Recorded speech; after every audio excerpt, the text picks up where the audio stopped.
নমস্কার বন্ধুরা, তোমরা সবাই কেমন আছো? আশা করছি ভালো আছো, আমিও ভালো আছি। তো আজকে আমি হিংচার পকোড়া করব। হিংচার পকোড়া তোমরা তো অনেকে বেসনে গোটা গোটা ডুবিয়ে ভেজে খেয়েছো, কিন্তু আমি আজকে অন্য রকম করব।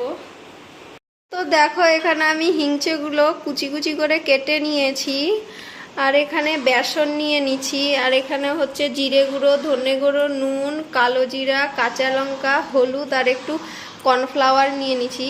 এখন এটাকে আমি ভালো করে গুলে নেব। দেখো, প্রথমে আমি বেসনটা দিয়ে দিচ্ছি, এইগুলো সবগুলো দিয়ে দিচ্ছি।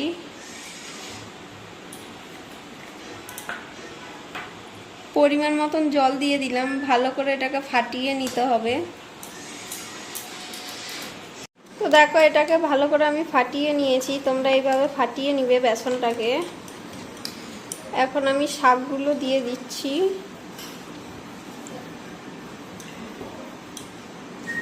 ভালো করে মেখে নেবো আবার, যাতে এই শাকটার সাথে মিক্সড হয়ে যায় বেসনটা।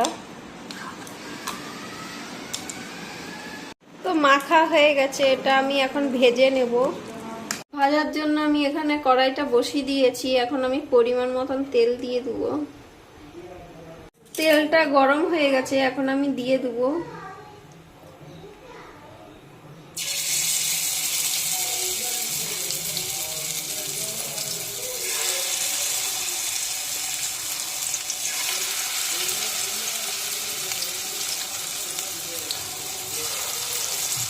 এভাবে সবগুলো আমি দিয়ে দেবো।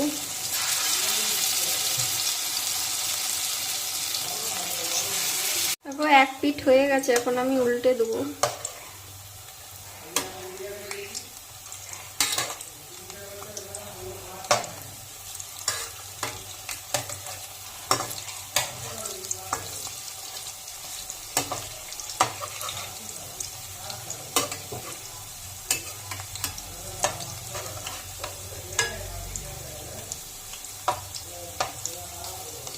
পকোড়াগুলো হয়ে গেছে, এখন আমি উঠিয়ে দেবো। তো দেখো, আমার হিংচার পকোড়াগুলো হয়ে গেছে। তো তোমাদের কার কার ভিডিওটি ভালো লেগেছে কমেন্ট করে বলবে।